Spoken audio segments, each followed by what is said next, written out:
¿Qué tal, apreciados hermanos, amigos? Un placer poder llegar chers amis, très heureux d'être là avec vous et par les moyens de communication qui nous permettent de nous réunir depuis la ville de Bogota dans toutes les nations de la terre. Quelque chose que le Seigneur, la traduction en anglais qui est arrivée,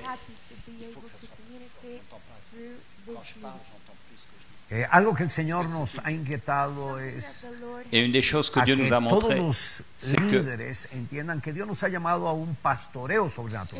Dieu nous a amenés à un pastorat surnaturel. Y por un momento vamos a mirar lo que enseña la palabra. Et pendant un moment, nous allons voir ce qu'enseigne la parole. En el libro de Génesis capítulo 12, dans le Genèse au chapitre 12, pero Jehová había dicho a Abraham, et l'Éternel dit à Abraham, va-t'en de ton pays, de ta patrie et de la maison de ton père, vers le pays que je te montrerai. Je ferai de toi une grande nation et je te bénirai. Je rendrai ton nom grand. Deviens donc une source de bénédiction. Je bénis ceux qui te béniront. Je maudirai celui qui te maudira. Toutes les familles de la terre seront bénies en toi. Une chose qu'on peut voir, c'est que le Seigneur lui-même opère de temps en temps. Et quand Dieu a appelé Adam, il lui a donné 3 bénédictions. Il fallait fructifier, se multiplier et dominer. Et quand Dieu a appelé Noé, il lui a répété les mêmes 3 bénédictions.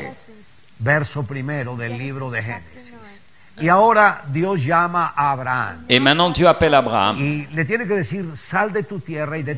il lui dit qu'il faut partir de son pays, de sa maison. Il le fait sortir de sa culture pour lui révéler ses plans et ses projets. Abraham avait une promesse et tout ce qui l'a remué à quitter sa terre, à quitter sa famille, son cercle d'influence, c'était une promesse. Je ferai de toi une grande nation.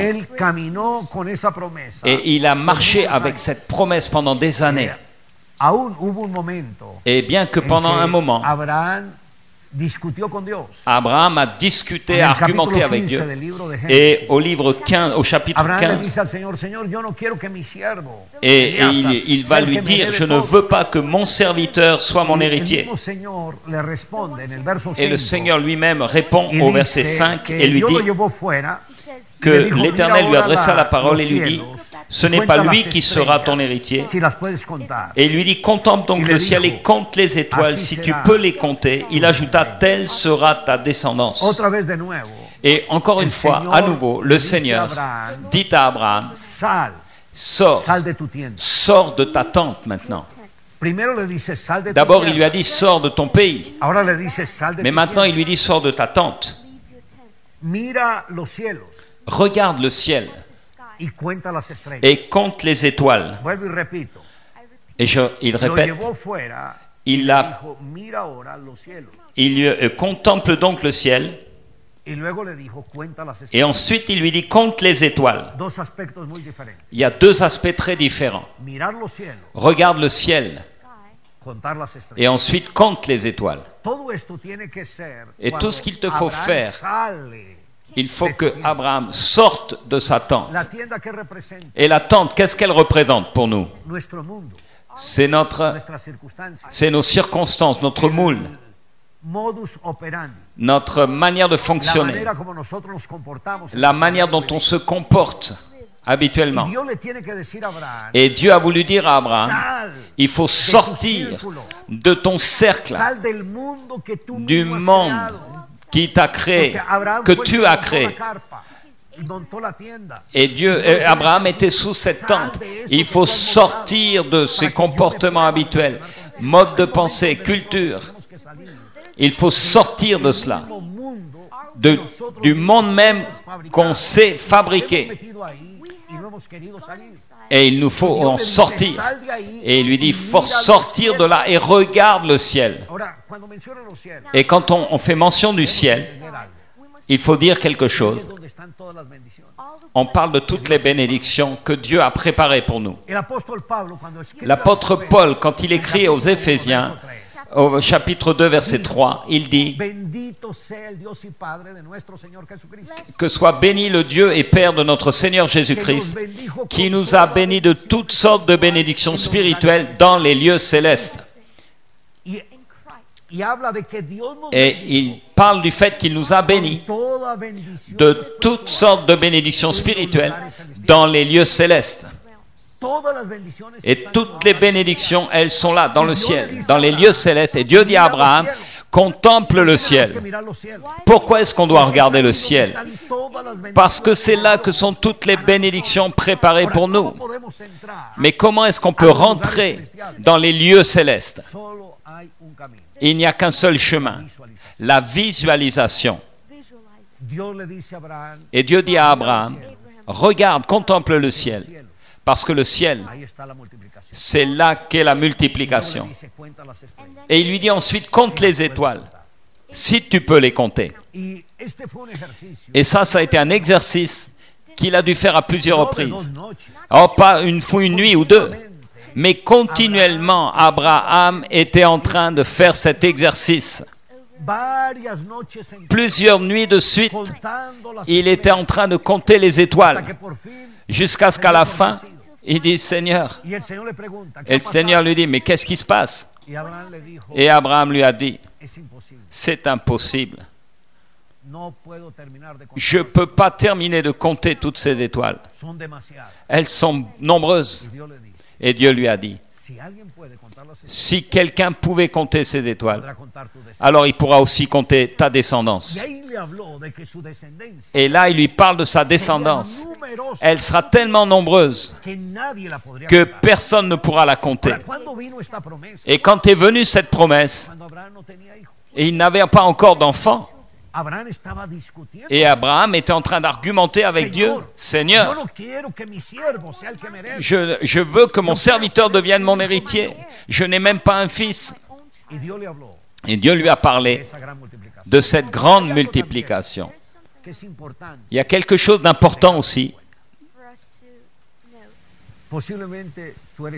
C'est possible que tu sois père, que tu aies des enfants. Et comment sont venus tes enfants? Tu n'as pas commencé à dire, oh Seigneur, que mes fils viennent du sud, du nord, de l'est, de l'ouest. Non. Les enfants viennent de toi. C'est toi qui planifies combien tu vas avoir d'enfants. Et tu te mets d'accord avec ton épouse. Et enfin viennent les enfants. Et qu'est-ce que ça veut dire? Que le fruit, il n'est pas loin. Il est à l'intérieur de toi. Et regarde n'importe quel arbre. Le fruit de l'arbre, vient de l'intérieur de lui. Et ce fruit vient de la semence. Et la semence, c'est ce qui va permettre la reproduction. Et beaucoup ne comprennent pas que ce concept s'applique aussi au domaine du ministère. Que les multitudes, elles ne sont pas à l'extérieur de nous, mais à l'intérieur de nous. Et que c'est nous qui allons croître comme on le conçoit à l'intérieur de nous. Et c'est pour ça qu'Abraham a dû recevoir la révélation. Et Dieu était en train de dire à Abraham, mais compte les étoiles, si tu peux les compter, parce que ta descendance sera comme elle. Et Abraham a fait cet exercice continuellement. Et il a visualisé. Et il a salué d'avance sa descendance. La descendance d'Abraham a été supérieure à toutes les autres descendants. Et elle a été tellement grande pour la cause, grâce à sa foi. Et Paul nous dit, pour que la bénédiction d'Abraham nous atteigne, cette même bénédiction d'Abraham, Dieu l'a étendue jusqu'à chacun d'entre nous. Parce qu'au travers de la foi en Jésus, il nous rend participants de la même nature qu'Abraham. on peut reproduire d'une manière surnaturelle. Et Abraham a eu un fils qui s'appelait Isaac. Et Isaac a dû aussi recevoir la révélation de Dieu. Et au chapitre 26 du livre de la Genèse, au verset 24, l'Éternel lui apparut cette nuit-là et lui dit, « Je suis le Dieu d'Abraham, ton père. Sois sans crainte, car moi, je suis avec toi. Je te bénirai et te multiplierai ta descendance à cause de mon serviteur Abraham. » Et Isaac, il lui donne à nouveau la même promesse qu'à son père Abraham. Plus loin, Isaac a eu 2 fils, Ésaü et Jacob. Et tous nous connaissons cette histoire de comment Jacob, et il a voulu supplanter son frère. Et il est allé vers son père pour qu'il le bénisse.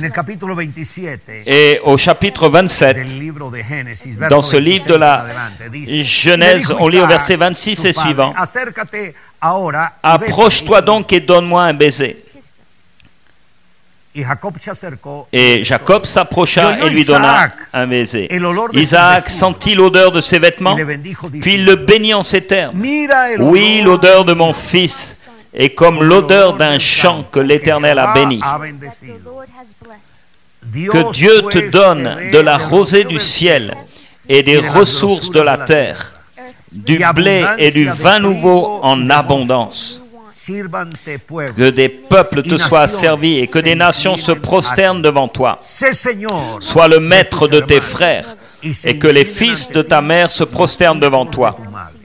Maudit soit celui qui te maudit, béni soit celui qui te bénit. » Et Isaac a béni Jacob. Ensuite de quoi, il est parti avec cette bénédiction. Son frère Ésaü est arrivé. Et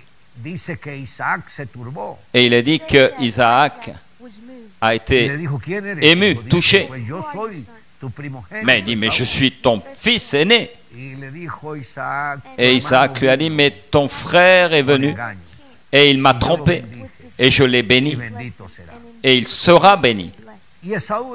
Ésaü a dit, ok, il n'y a pas de problème, mais moi, donne-moi une bénédiction. Mais fils, quel dommage, il n'y a qu'une bénédiction, il n'y en a pas 2.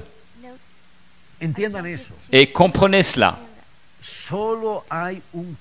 il y a un seul chemin pour faire l'œuvre de Dieu, et c'est d'une manière surnaturelle. Tu peux faire le ministère avec ton esprit naturel, mais tu seras comme Ésaü. Et tu seras soutenu par tes propres forces. Tu travailleras avec tes propres forces.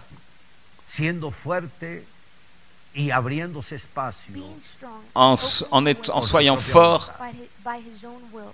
et tu seras fort par ta propre volonté. Mais l'autre chemin, c'est le chemin de la bénédiction. Et quand quelqu'un comprend le but de Dieu pour sa vie et qu'il donne sa vie tout entière, il la consacre, alors Dieu va nous emmener dans ce chemin. Et Dieu va te bénir avec les ressources les meilleures de la terre, d'une manière surnaturelle. Et on pourra dominer sur les choses avec une onction et la bénédiction. Et Jacob a appris ce qu'était le leadership surnaturel. Mais il y avait quelque chose que Dieu a dû corriger en Jacob. Et ce que Dieu a dû faire plus tard dans sa vie. Et pendant tout ce temps, il l'a formé pour le ministère surnaturel.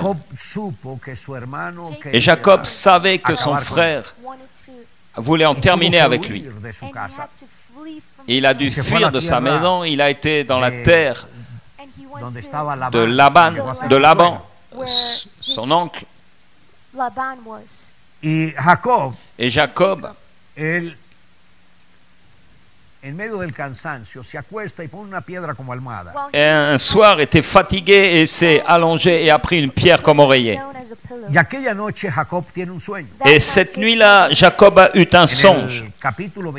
Au chapitre 28, au verset 12. Et il eut un rêve, et voici une échelle était dressée sur la terre jusqu'au sommet qui touchait le ciel. Et les anges de Dieu y montaient et y descendaient. Or l'Éternel se tenait au-dessus d'elle, et il dit: je suis l'Éternel, le Dieu d'Abraham ton père, le Dieu d'Isaac. La terre sur laquelle tu es couché, je te la donnerai à toi et à ta descendance.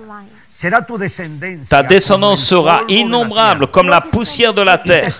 Tu t'étendras à l'ouest, à l'est, au nord et au sud. Toutes les familles de la terre seront bénies en toi et en ta descendance. Et voici, je suis moi-même avec toi, je te garderai partout où tu iras, et je te ramènerai dans ce territoire, car je ne t'abandonnerai pas avant d'avoir accompli ce que je te dis.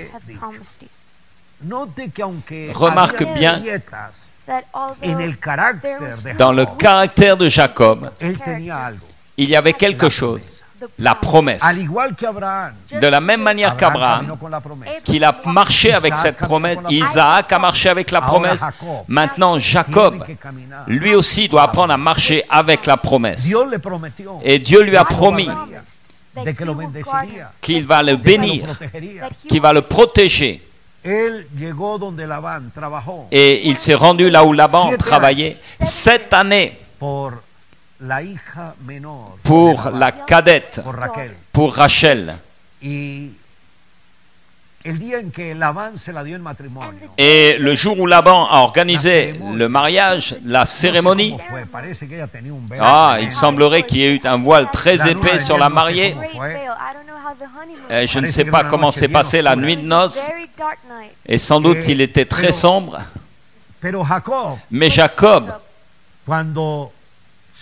quand il s'est réveillé, et c'était la lumière du jour, et qu'il a regardé vers Rachel, et il a vu que ça n'était pas Rachel, mais que c'était Léa, sa sœur. Et il lui a dit: mais qu'est-ce qui se passe?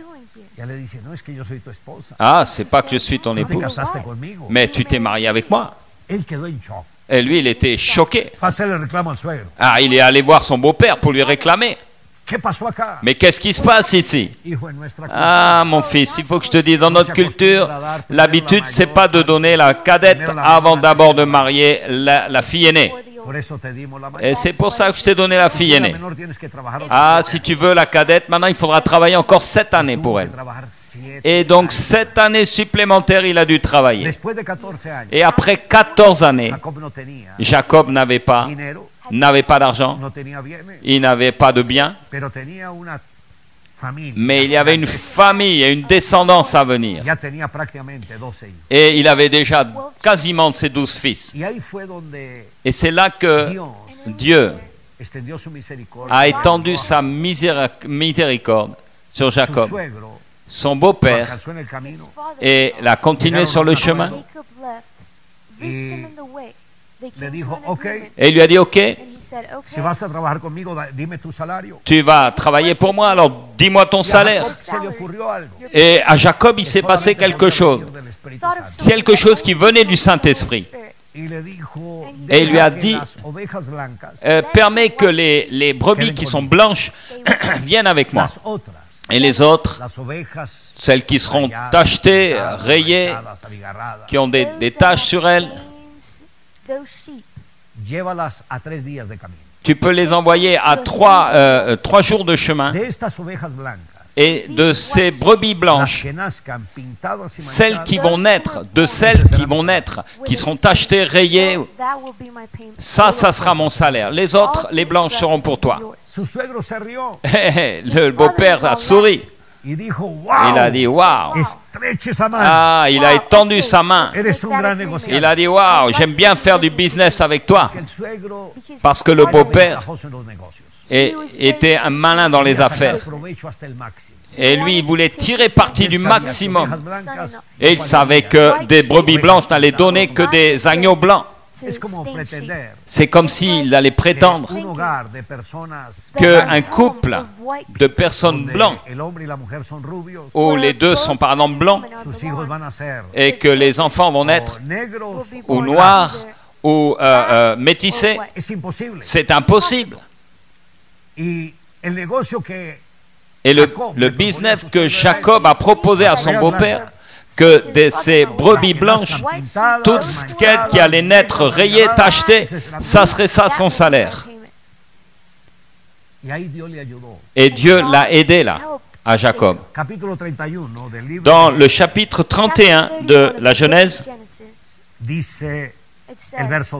au verset 12, on lit, il dit, lève les yeux et regarde, tous les mâles qui couvrent les femelles sont rayés, tachetés et mouchetés, car j'ai vu tout ce que Laban t'a fait.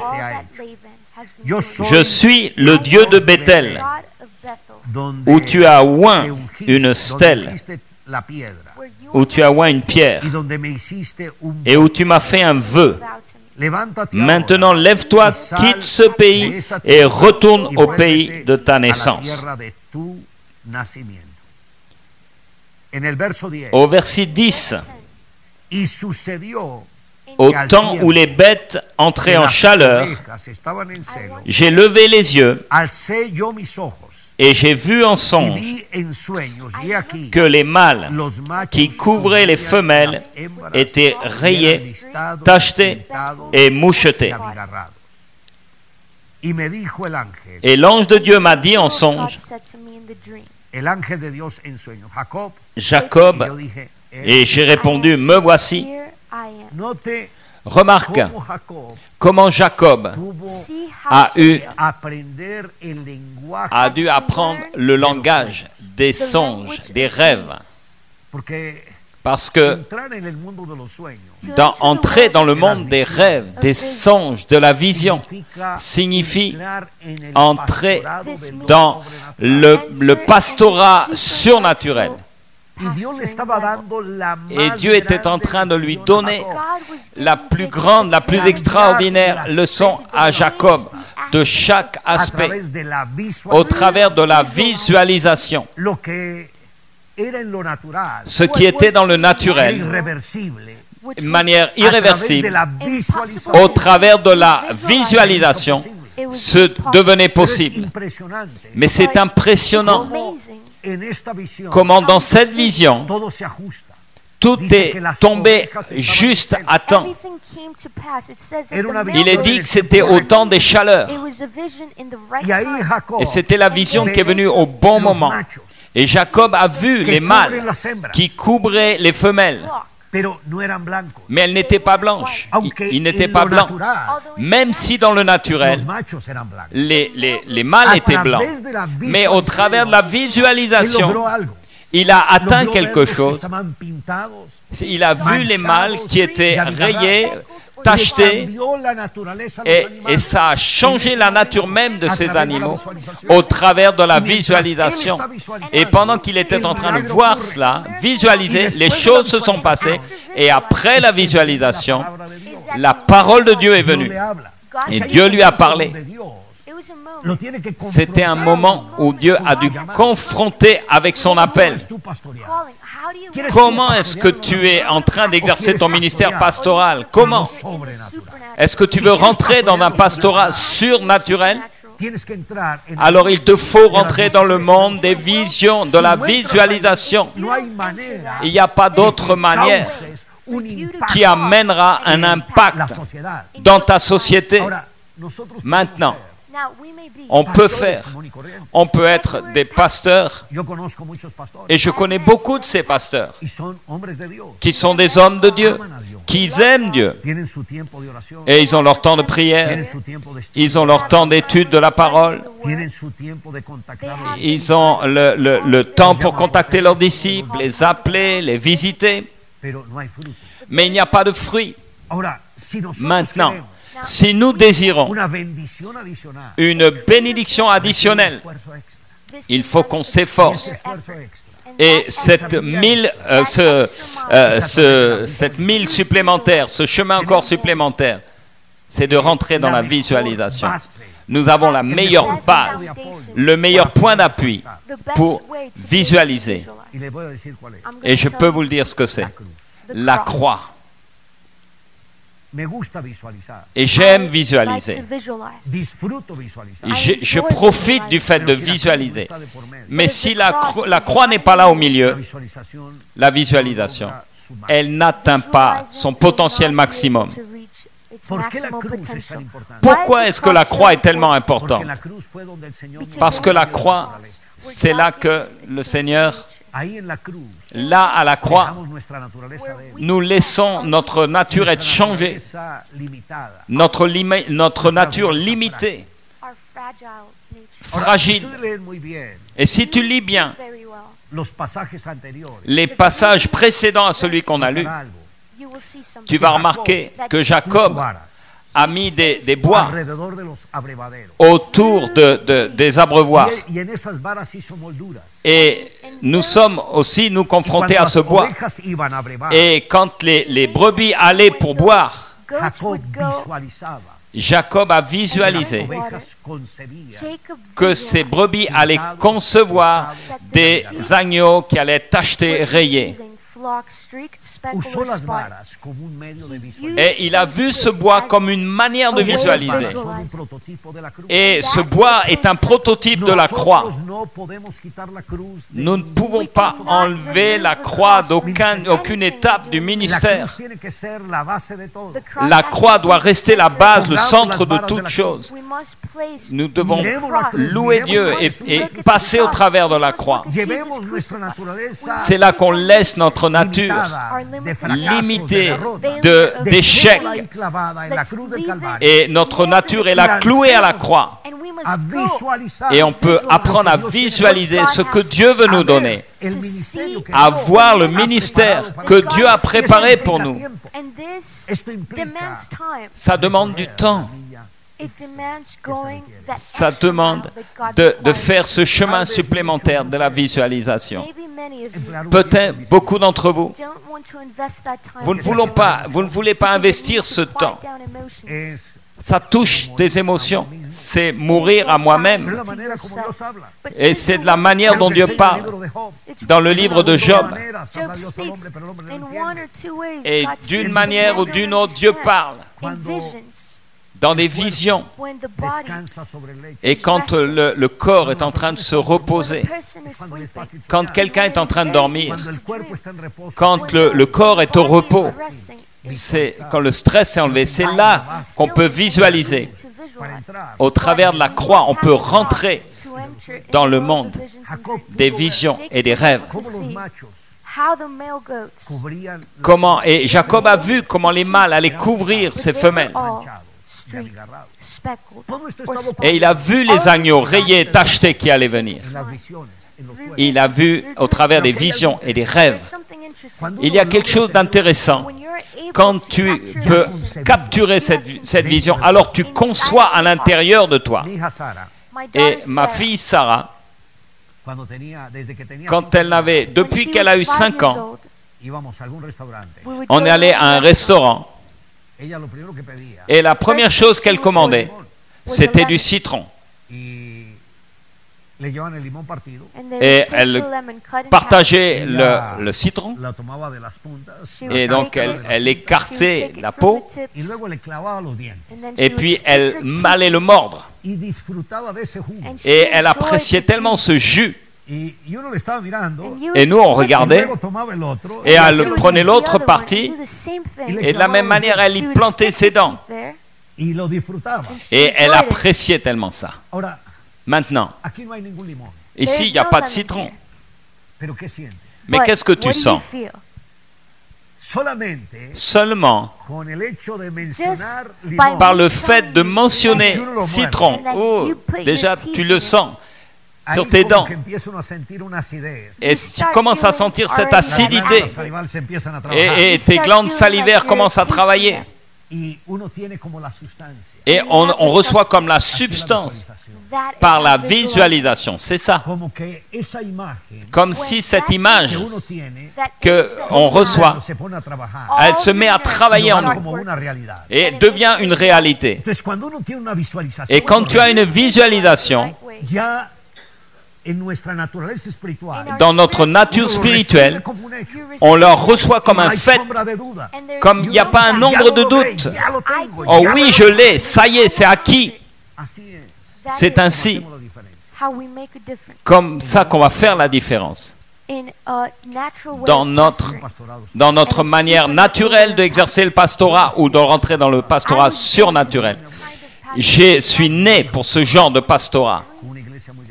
D'un rêve, d'une église grande, à cause des rêves. Et les rêves sont le langage du Saint-Esprit. Parce que l'église dont tu seras le pasteur sera tellement grande, comme les étoiles du ciel et comme le sable de la mer.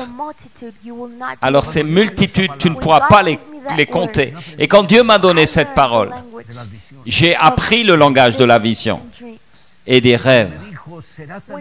Et quand Dieu m'a dit qu'elles seront aussi nombreuses que les étoiles du ciel et que le sable de la mer, et j'étais juste sur le bord de la mer quand Dieu m'a dit ça, et j'ai commencé à regarder le sable, et j'étais en train de penser, pourquoi est-ce que Dieu a fait mention du sable? Qu'est-ce qu'il y a de spécial dans le sable? Et j'étais en train de penser des proportions et je regardais le sable. Et pendant que je le regardais, chaque grain de sable s'est transformé et est devenu une personne, un visage. Et j'ai vu des milliers, des dizaines de milliers, des centaines de milliers de visages. Et je dis, mais qu'est-ce qui se passe? Et le Seigneur me dit, qu'est-ce que tu vois? Je vois des milliers de personnes. Je veux te donner ça et beaucoup plus si tu restes dans ma volonté parfaite. Et je me suis trouvé tout comme Abraham. Et je n'avais aucun enfant, je n'avais même pas d'église. Mais Dieu m'a parlé des multitudes. Et un mois après cette parole, on a ouvert la MCI. Mais j'avais le rêve à l'intérieur de moi. Je l'avais conçu en moi. Et la réalisation du rêve est venue ensuite. Pasteur, leader,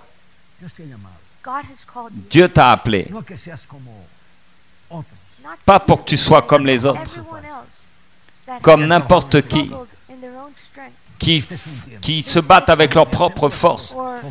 Mais c'est un temps pour rentrer dans le pastorat surnaturel. Ou alors on pourrait être laissé derrière dans le désert. Rappelle-toi, il n'y a pas d'endroit entre les deux. Les visions et le rêve te font rentrer dans le monde du Saint-Esprit, où tu resteras dans le monde du naturel. Il n'y a pas d'autre option.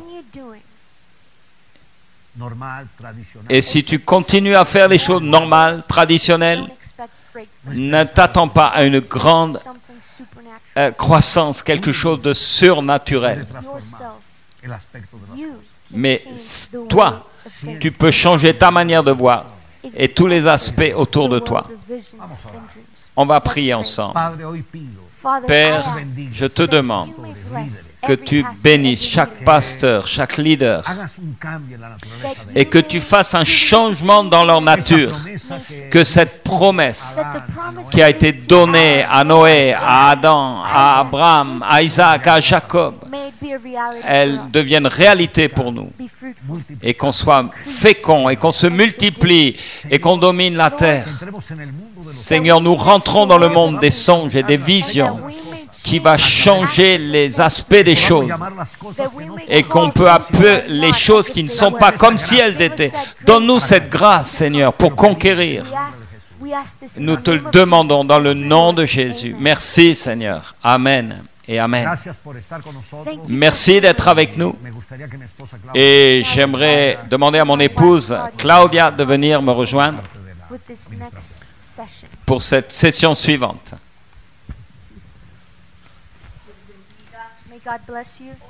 Que Dieu vous bénisse.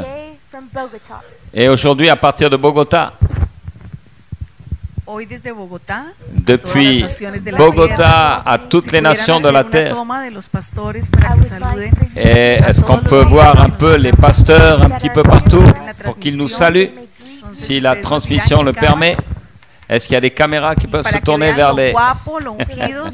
pour voir les ouins, combien ils sont beaux nos pasteurs ici à Bogota? Es el pastorado de Bogotá que les da un saludo muy especial. Et donc c'est les pasteurs de Bogota qui vous saluent d'une manière spéciale. Cette année, et on vit des choses tellement prophétiques. Et au mois de décembre, le 12e mois, le 12e jour, de quelle année? De l'année 2012. Est-ce que vous avez déjà entendu ce nombre-là dans une prédication? 12, 12, 12. Et quand César nous a invités à regarder l'exemple d'Abraham, la vérité, c'est qu'il faut qu'on commence là. Et il fallait commencer par cette première session. Et ce jour-là, le 12 décembre 2012, nous allons avoir 12 heures de prière, d'intercession. Et on va inviter les pasteurs, les leaders, les églises. On sait que c'est un jour de travail, mais c'est le jour pour visualiser. Un prophète, Randy McMillan, et on aurait aimé l'honorer et l'avoir avec nous au mois de janvier, mais il est retourné auprès du Seigneur l'an passé. Il était d'origine nord-américain, et marié avec une Colombienne. Et il était dans l'église il y a plus de 25 ans, en 85. Et il a donné une prophétie. Et on pensait qu'on avait compris cette prophétie. Mais jusqu'à maintenant, vient s'accomplir cette prophétie. Et ce semestre, parce que César a dû tellement voyager, j'ai été très seul.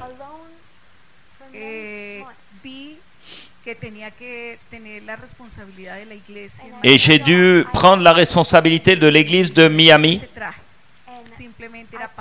Et je me suis retrouvé dans le rôle simple de la pasteur de l'église. Et je dois aussi élever notre petit-fils, petit enfant qui s'appelle Mathias.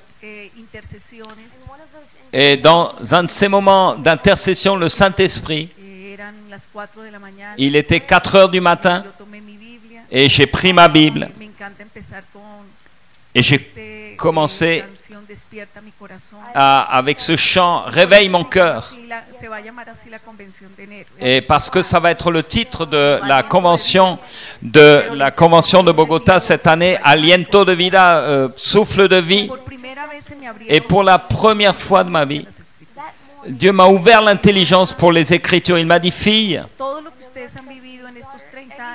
tout ce que vous avez vécu dans ces 30 années de pastorat, ça a été que des projets, des guidelines, des lignes directrices. On a vu des réseaux d'hommes, de femmes, de jeunes. Des fois, c'était une cellule, des cellules qui ont grandi de 50, de 100, qui étaient presque des petites églises. Et tout ce qu'on a fait, on n'a pas toujours eu du succès. Mais on a cherché ce qui marchait pour être dans le chemin correct. Et Dieu nous appelait à gagner toujours plus de nouveaux. Et ensuite, on a vu l'intérêt d'avoir des rencontres. Et on a vécu chaque étape. Mais on ne savait jamais ce que serait la prochaine étape. Et aujourd'hui,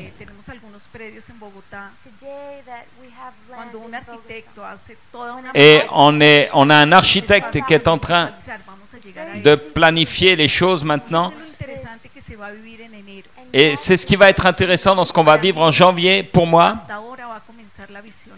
c'est maintenant que la vision va se répandre dans tout le monde. Et toutes ces années, ça a été comme pour construire cette maquette, bâtir l'architecture de la vision. Mais maintenant, elle doit démarrer. Et c'est dans Ésaïe à partir du chapitre 49. Et c'est pour ça qu'on est connectés ensemble, c'est pour entendre l'appel de Dieu. Et dans le chapitre 50, Dieu nous dit qu'il ouvre nos oreilles chaque matin pour qu'on puisse entendre. Et c'est là que naît le ministère. Dans le chapitre 51, et il nous dit qu'il faut regarder l'exemple d'Abraham. Et c'est ce que Pasteur César vient de nous partager. Et il dit enfin, c'est comme un dialogue entre l'Église, le peuple et Dieu, en lui disant, réveille-toi, réveille-toi. Et ça veut dire, j'ai le désir d'écouter Dieu. Et on désire ce pastorat surnaturel, on veut avoir des paroles qui vont vraiment atteindre leur objectif, comme le disait Ésaïe 49, qui motive, qui encourage, qui réveille l'Église. Mais même si l'Église est petite, je veux qu'elle se lève. Et dans ce même chapitre 51 au verset 9, il est dit, réveille-toi, réveille-toi Seigneur. Mais regarde comment les ténèbres se sont répandues. Regarde les gouvernants dans notre nation. Regarde les lois qui sont en train d'être votées par rapport à la famille. Regarde, il y a des décrets de mort sur nos enfants. Seigneur, est-ce que tu dors? Que tu te lèves et que tu sois encore dans toute ta grandeur comme n'étant autrefois. Comme du temps des Égyptiens qui dominaient ton peuple, où il y avait l'esclavage, la pauvreté, il n'y avait plus d'espérance, il n'y avait plus de rêve. Et Dieu nous dit, regarde l'exemple, il faut que maintenant l'intercession vienne. Maintenant l'intercession. Et pendant ces 12 heures d'intercession, ça va être un cri qui va monter du monde entier. En Europe, en Asie, en Amérique du Nord, en Amérique du Sud, en Amérique centrale. Et tous ceux qu'on a eu le privilège de visiter, c'est le jour pour te lever et dire, Seigneur, lève-toi, réveille-toi. Tu regardes tout ce qui opprime nos peuples. Seigneur, regarde la pauvreté. Regarde les gens qui ont oublié qu'il y a un Dieu dans le ciel. Les ténèbres couvrent la terre. Mais le Seigneur dit, je veux entendre ce cri qui se lève. C'est un cri quand tu dis, Seigneur, réveille-toi. Comme dans les temps d'autrefois. Nous ne voulons pas rester avec des vieilles histoires qui nous ont émus. Quand j'irai au ciel, je verrai des hommes de Dieu courageux, je verrai des Moïse. Mais on a un but pour nous, pour toi et moi, dans notre génération. Et avec une parole ointe dans notre génération. Et nous allons confronter Pharaon aujourd'hui. Réveille-toi, Seigneur. Revêt-toi de puissance et d'autorité avec ton bras puissant, avec ta droite puissante, Seigneur. C'est ça qu'on va crier à Dieu. Le 12, 12, 12, pendant 12 heures. Et là, on doit voir que notre nature même va changer. Et on a enseigné cette année sur les 12 valeurs de la vision. Et j'ai pu voir l'ADN de l'Église. Certains ont pensé que c'était seulement le gagner, d'autres l'échelle du succès. Ah non, c'est ça le G12. D'autres ont dit non, c'est des familles sacerdotales, c'est ça le G12.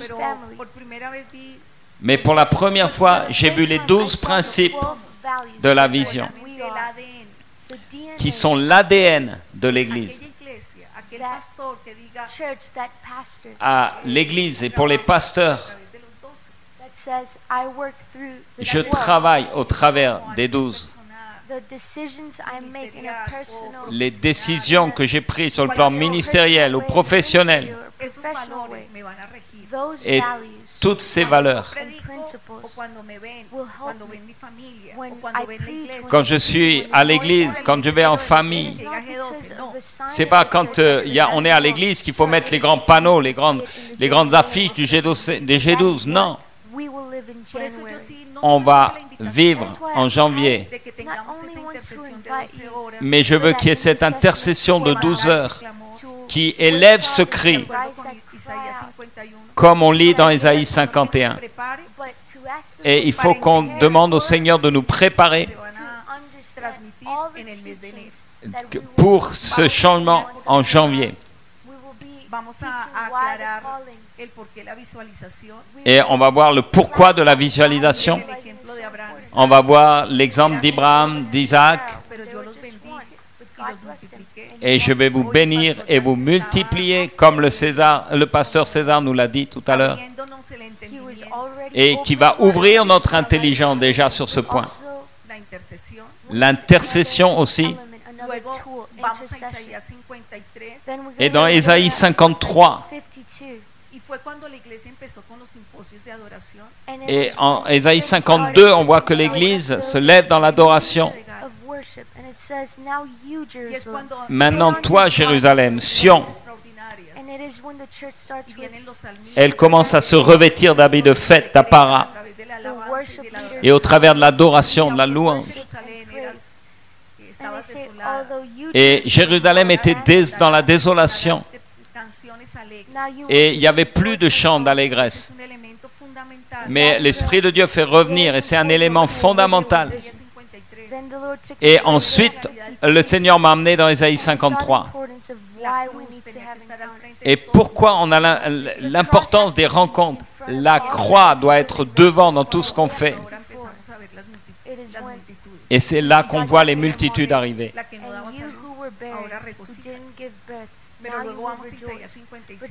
Et dans Ésaïe 55, le Seigneur nous a reparlé de l'importance des écoles de leaders et de l'importance de la parole qui avait donné tant de puissance aux évangélistes d'autrefois. La parole.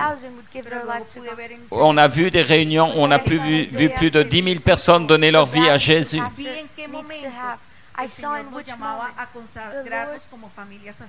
Et j'ai vu aussi l'importance où Dieu nous appelait à avoir des familles sacerdotales.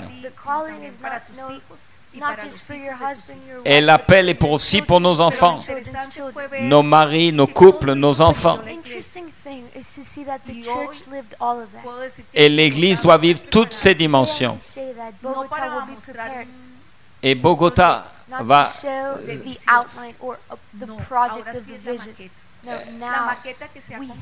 elle vous montrait comme une maquette, comme une structure de ces 12 valeurs.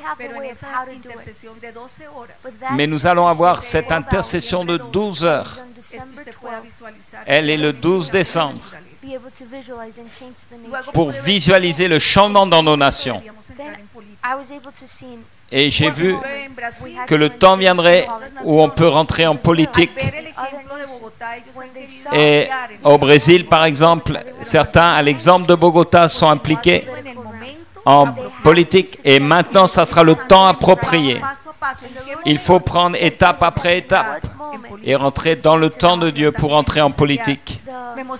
Dans le domaine des entreprises aussi, Dieu m'a montré comment l'Église devait être connectée à sa communauté, à sa ville. convenciones internacionales in what moment y the traerían hijos conventions de come, todas partes del mundo. and to bring et people d'amener des gens du monde entier à la convention, des gens qui viendront de l'Orient, Por todo esto que habíamos vivido en but el it was pasado. because of everything we Y had esto lived à cause de tout ce qu'on a vécu dans le passé. profetizado, all of this todo escrito, Et tout était prophétisé, écrit au travers du prophète porque Ésaïe, vendrá un tiempo, parce que viendra un temps, entenderán y verán lo que jamás habían escuchado. ils verront ce qu'ils n'ont jamais vu et entendront ce qu'ils n'ont jamais entendu. Entenderán sobre el pastoreo sobrenatural. Et ils comprendront au sujet du pastorat surnaturel. and that is Et tout ça, on va le vivre en janvier. and that is why C'est pour ça qu'on a appelé ça souffle de vie, aliento de vida. so Que el Señor nos va a permitir tanto a César, a mi that the Lord familia, Et Dieu, allows seasons on bénit Dieu de ce qu'il a permis au pasteur César, à notre église, à l'église, la visión, that we may see que va a ser una antorcha qu'on puisse voir la vision, qui sera comme une torche qu'on va passer à toutes les nations, los países suramericanos, pour l'Amérique du Sud, l'Amérique centrale, l'Amérique du Nord, en Europe, en Asie, en Afrique, Sudáfrica, en Sud-Afrique, en Australie, dans tous les continents de la Terre. Depuis Bogota, nous allons passer cette torche que nos preparemos. but the et nous nous préparons. C'est pour ça que ce jour-là, 12 horas de oración. il y aura 12 heures d'intercession. Traten de estar esas 12 horas. I want to encourage Et je vais encourager les pasteurs pour ces 12 heures d'intercession. Ce qu'on a entendu du pasteur César, maintenant mettons-le en pratique. Estar en ese día en ayuno, Et peut-être que ce jour-là, vous voulez être dans le jeûne, vous pouvez le faire. saludable, ayunar, Ça fait du bien à la santé, non? poder ver las promesas. De pouvoir voir les Yo veo promesses. cada estrella, yo veo es una promesa de Dios. Haré de ti una nación, fue nuestra Et moi, chaque étoile est une promesse de Dieu. Pero también veo otra estrella que me dice, Et je vois aussi d'autres étoiles. levantas tu voz, yo me voy a despertar. Élève ta voix et je vais me réveiller, dit le Seigneur. A través de ese poder liberador.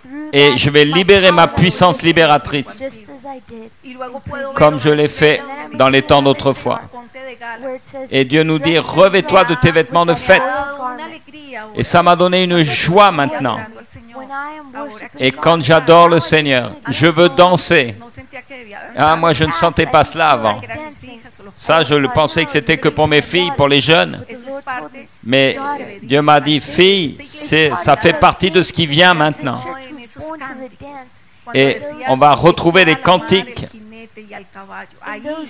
Y todos danzaban, y tú eres la primera Et on va que salías danser et sortir les tambourins Entonces, cuando vean comme Marie à la sortie de la mer Rouge. mis hijas, y algunos ya saben de dónde Now, viene when you see my daughters de dónde dancing, viene now you know where it all la came from. unción. Et ils savent, mes filles, d'où viennent cette onction. So God said, Revêt-toi de vêtements de joie, de fête. When the Lord spoke to me in Isaiah Et quand le Seigneur m'a parlé dans Ésaïe 53 de la croix, Entender que on a besoin de comprendre que au travers de la croix, ça ouvre la porte au paradis. 54 alarga, Ésaïe 54, c'est élargit l'espace de ta tente. entonces es cuando yo estoy observando el coliseo más importante. Et c'est là qu'on est en train de construire le Colisée le plus important de toute la ville. Una gran reunión ahí para hacer una gran reunión evangelística. Et on va faire des grandes réunions d'évangélisation. Porque mis pensamientos son más altos que Et Dieu dit, mes pensées sont tellement plus élevées que vos pensées.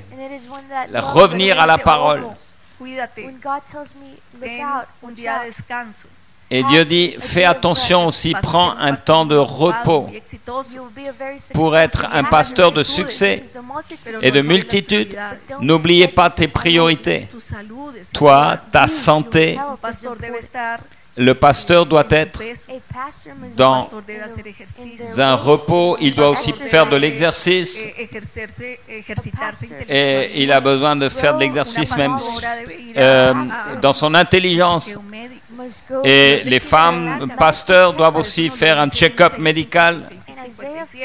Et tout ça, je l'ai lu dans Ésaïe 56 et suivant. Quand les multitudes viennent, l'Église ne va pas fonctionner si tu n'es pas là, tu penses? Et si tu veux faire toute la délivrance, tout le conseil, te fatiguer, être 24 heures à l'Église? Non, et tu vas laisser de côté tes enfants, ta famille. Et ta famille reste ta cellule principale. Et tout ça, je l'ai vu à 4 heures du matin quand le Seigneur m'a visité. C'est quelque chose qui m'a touché parce que je ne l'avais jamais vu.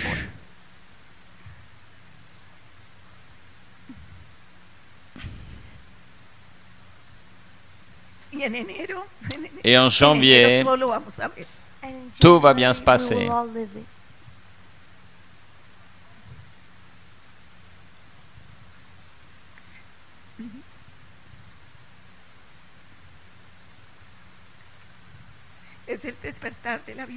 C'est le réveil de la vision.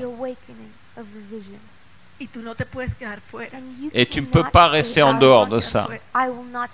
Moi, je ne veux pas rester dehors. Et ce qu'il nous a dit, jusqu'aux pays lointains, ceux qui ne sont pas encore entrés dans le réveil, dans la vision. Et c'est à travers cette vision, cette torche des familles sacerdotales, la vision cellulaire, vision qui touche les villes, les nations, une vie équilibrée, des familles exemplaires, pas religieuses. Et Dieu nous a parlé aussi du jeûne qu'il a choisi. Ce n'est pas un jeûne religieux, c'est une vie correcte en Dieu, pas une vie légaliste, qui aime la parole. Ces paroles qu'on va semer dans les écoles de leaders, où on va former, on va aimer la parole. Le projet a été dessiné par le Saint-Esprit. Et si Dieu a pris une nation comme la Colombie, c'était comme Bethel, où il disait, est-ce que quelque chose de bien peut venir de cet endroit-là? De Colombie, est-ce qu'il peut venir quelque chose de bien? Mais le Seigneur a étendu sa miséricorde. Et il a dit, je vais vous donner mon projet. Soyez fidèles. Mais maintenant, c'est de donner le plan, la maquette. Et pour ça, pasteur, pastorat, venez avec vos enfants. Parce que cette vision est une vision de famille. Amenez vos équipes de 12. Et passez par-dessus tous les obstacles. Ne vous perdez pas. C'est un rendez-vous divin. Et Bogota vous attend. L'Église va se préparer. Et nous, en tant que Colombiens, et particulièrement dans la ville de Bogota, nous sentons notre responsabilité tellement grande. Dans Ésaïe 61 et 62, et en particulier 62, c'est le réveil du rêve de l'amour. Et c'est ce qu'on va vivre cette année, où le Seigneur dit, je mettrai des veilleurs. Et s'il vous plaît, ne vous taisez pas. Et élevez votre voix. Je veux vous écouter. Et je crois que c'est l'intercession qu'on va faire aussi à Bogota pour protéger la convention qui vient en janvier. Des intercessions de 24 heures. Un jour, unis dans le monde entier. Mais à Bogota, on veut intercéder 24 heures sur 24 pour que vienne le souffle de vie à tous les pasteurs, toutes les églises qui vont venir nous visiter. Et je suis rentré dans le ministère quand César était déjà pasteur. Et à cause de cela, le Saint-Esprit m'a dit, et j'ai compris que je devais vivre un temps à Miami en tant que pasteur d'une église qui commençait. Comme si je prenais le film en route à la moitié. Mais maintenant, il faut livrer des batailles que mon mari avait déjà livrées. Et je crois que j'ai complété le pastorat. Et j'ai profité de ce temps. Mais le plus motivant pour moi, c'est ce qui vient encore à venir. Et j'aimerais que vous m'accompagniez dans cette intercession du jour du 12-12-12 et que vous puissiez aussi venir à Bogota parce qu'on va vivre un souffle de vie. Et tout est à lire depuis Ésaïe 49 jusqu'à Ésaïe 62. Et aujourd'hui, j'ai fait un survol, mais chaque jour, on va prendre un chapitre, l'appel. Regardez l'exemple d'Abraham, Isaac, l'intercession de l'Église, les rencontres, les rencontres à travers de la croix.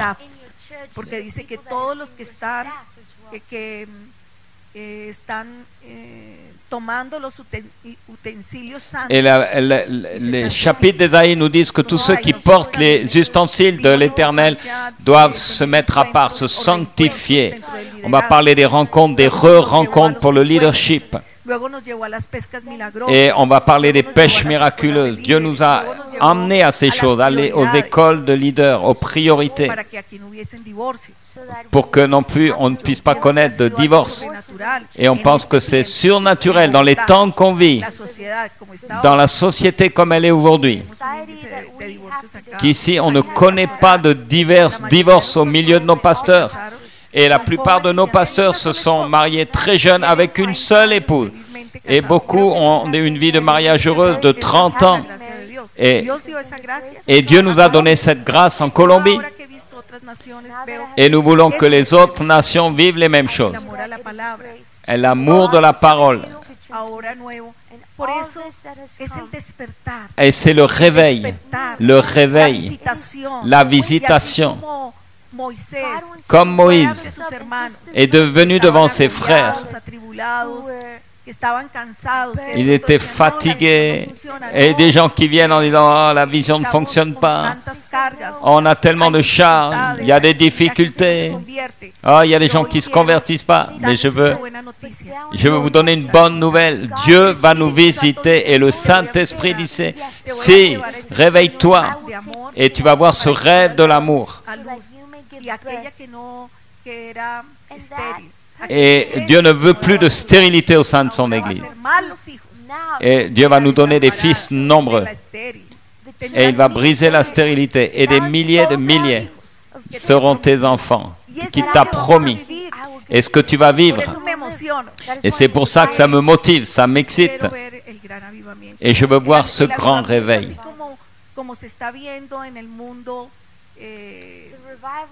Le réveil, j'ai vu des gens qui se tournaient vers l'occulte, qui étaient dans les ténèbres autour de Hollywood. Et j'ai vu comment l'ennemi essayait de détourner le sang. Tous ces films qui parlent des vampires. Et Dieu veut nous révéler la puissance du sang, mais d'un autre côté, le diable essaye de détourner la réalité du sang. Mais ça n'est pas correct. Et ça amène à la perdition. Mais toi, tu as le message du sang. Quand Dieu nous a donné la stratégie des pêches miraculeuses, les FARC, qui est un groupe armé et qu'on a ici en Colombie. Et ils ont commencé avec le même nom, les pêches miraculeuses. Le diable imite. Et si toi, tu ne conquis pas ta jeunesse, c'est les ténèbres qui vont la conquérir. Alors il faut nous dire, Seigneur, réveille-toi et revêt-toi de puissance. Revêt-toi, Seigneur, que ton bras droit, avec toute sa puissance, élève-le et agis, Seigneur, à Bogota, dans toutes les villes de Colombie et dans toutes les nations de la terre. Ce n'est pas le cri d'une personne seulement, mais il faut qu'il y ait des milliers de personnes. Et je suis reconnaissant pour ma fille Lorena pour faire cette transmission, pour Sarah qui traduit, pour tous les pasteurs qui sont là, pour vous qui êtes là, à ma fille Johanna qui est depuis le Brésil,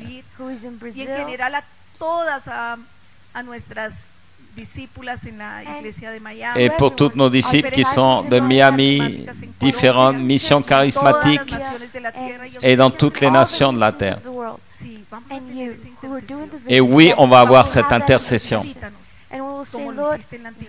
Et on dira, Seigneur, visite-nous, je suis disponible. Je ne sais pas si tu es connecté et ouvert pour ces choses. Cette visitation. Et j'aimerais qu'on ait un temps de prière. Et pour cette journée d'intercession, le 12, 12, 12, c'est unique. 12 heures d'intercession.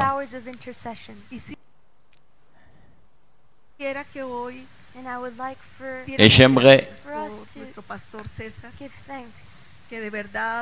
rendre grâce pour le pasteur César, que Dieu lui ait donné ce message, de transmettre le message. Et nous allons demander au Saint-Esprit que notre ADN, de ce que Ésaïe dit dans le chapitre 49 jusqu'au chapitre 61-62, et que notre voix soit entendue du ciel, et qu'on ait notre équipe de 12, et qu'on fasse bien les rencontres, et qu'on ait une vision pour nos villes, pour nos nations, et dans le domaine des entreprises, dans les différents réseaux des hommes, des femmes, des jeunes, et qu'on puisse vraiment former beaucoup d'étudiants et les amener devant la croix et que leur ADN soit transformé et qu'on puisse vivre le plus grand réveil qu'on ait jamais connu. Des églises de 100 000, 200 000, et que les gouvernants viennent dans nos églises. Et qu'il y ait des changements aussi au niveau des cours, des tribunaux, de la justice. Et le Seigneur aime la justice, ce qui est droit.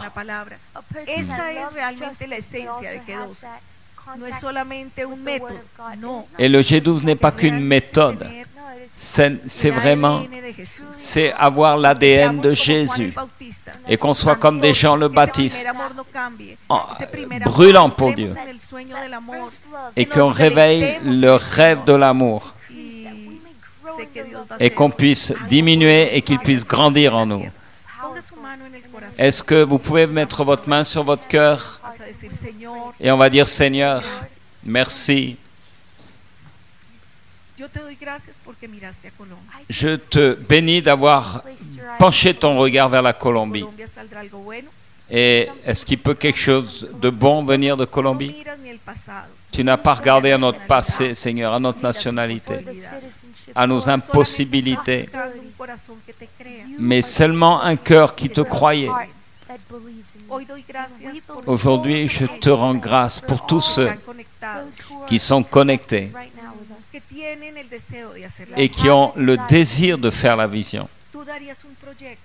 Tu as tes projets, Seigneur, tu les as donnés. On s'est trompé, oui. Oui, on s'est trompé. Est-ce que tout a été réussite? Non. Mais on est resté fidèle, Seigneur. Et tu nous as confié une vision qui peut changer des familles. Donner de l'espérance aux jeunes. Donne des buts, un dessein pour les femmes qui va appeler des familles sacerdotales. Et de nos enfants viendront les meilleurs pour gouverner nos pays. Qui vont donner les meilleures lois et qui vont accomplir ce que tu as prophétisé dans ta parole. Avec la parole de Dieu.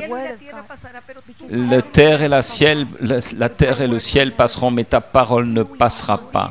Seigneur, nous voici. Tu nous as donné ce concept des 12. Et au travers de cette forme de leadership, On a pu transmettre notre héritage à d'autres générations. Seigneur, merci d'avoir ouvert nos yeux. On ne veut pas voir avec nos yeux physiques seulement, mais vous nous rentrez dans le monde de Dieu. Seigneur, on veut laisser de côté au pied de la croix nos pensées qui nous embêtent, nous empêchent. Nous les laissons, Seigneur. C'est nécessaire que je diminue et que tu grandisses en moi. Seigneur, ta bénédiction. Seigneur, donne-moi une vision. Je me sens comme si j'étais un aveugle, comme Bartimée. Et je vois. Est-ce que tu vois? Ah, Seigneur, enlève les voiles devant mes yeux. Je veux voir. Je veux voir des églises, remplir des stades, remplis de personnes qui t'adorent à toi, Seigneur, qui réveillent le rêve de l'amour et qui peut élever un nouveau chant vers toi, à l'agneau de Dieu, et qui pensent s'unir pour chanter ces chants décrits dans l'Apocalypse. Seigneur, enlève nos traditions, parce que la tradition annule la parole. Seigneur, s'il te plaît, enlève tout ce qui empêche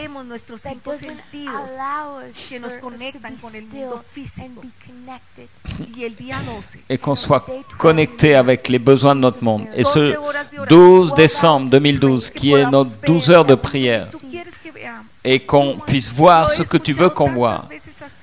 On a écouté tellement le pasteur César nous enseignait.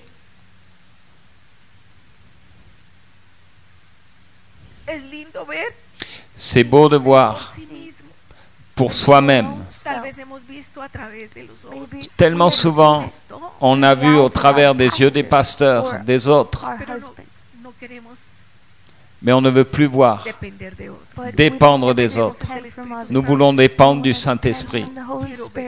Je veux voir, Seigneur.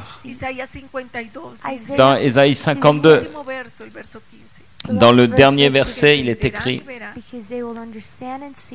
ils verront ce qu'on ne leur avait pas raconté, et ils comprendront ce qu'ils n'avaient pas entendu. Comprendre quoi? La croix. Tout est là. Tout.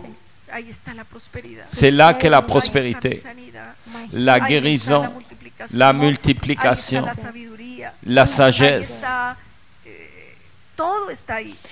Tout est là. De comprendre que chaque heure de ce 12e jour de décembre, que tu enlèves des voiles et qu'on soit comme les saints apôtres. Dans les actes des apôtres, les apôtres qui agissaient dans le surnaturel et qui donnaient un ordre, et le paralytique dansait, le malade recevait la guérison. Les multitudes se convertissaient à une prédication et il y avait une véritable générosité. Ils vivaient sous l'ombre, la couverture du pastorat du Saint-Esprit. Nous ne voulons pas être sous la loi, Seigneur. Seigneur, mais sous ta grâce. Souffle ta vie, Seigneur. Souffle, esprit de vie. Souffle, esprit de vie. Souffle, esprit de Dieu. Souffle, Seigneur. Souffle ton Saint-Esprit. Souffle dans notre entendement. Souffle sur les pasteurs, sur les églises. Et qu'on puisse voir, entendre ce bruit, et qu'on entende ce bruit du ciel en janvier, et qu'on voit ces langues de feu, sur les têtes de tous ceux qui seront à la convention, Seigneur, et que ça ouvre les merveilles de Dieu, et qu'on parle dans des langues étrangères, et que les Chinois, ceux qui parlent anglais, mais qu'on soit tous unis dans un même langage, le langage de la vision, des songes et des visions, et que ça ouvre le ciel. Et il n'y aura pas de nuages, il n'y aura pas d'obscurité, mais on verra les étoiles et on va les conquérir. Tu nous révèles. Prépare-nous, Seigneur. Prépare-nous, Seigneur, pour ce jour. Donne-nous des stratégies. Donne-nous la fermeté, la détermination. Le 12 du 12e jour de cette année 2012. C'est le réveil. Est-ce que tu peux prendre la main de celui qui est à côté de toi?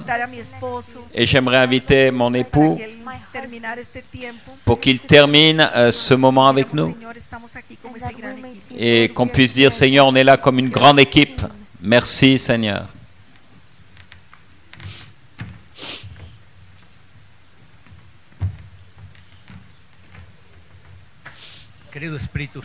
Cher Saint-Esprit, merci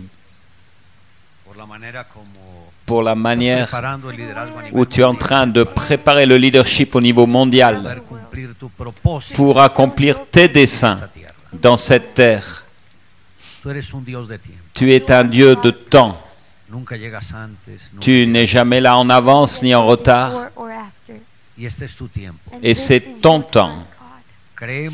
Nous croyons que dans ton agenda, tu avais planifié ce jour 12 du 12e mois de l'année 2012. Seigneur, ta parole déclare, est-ce que le jour n'a pas 12 heures? Et c'est pour ça que tu nous as mis sur le cœur ces 12 heures d'intercession pour réveiller les églises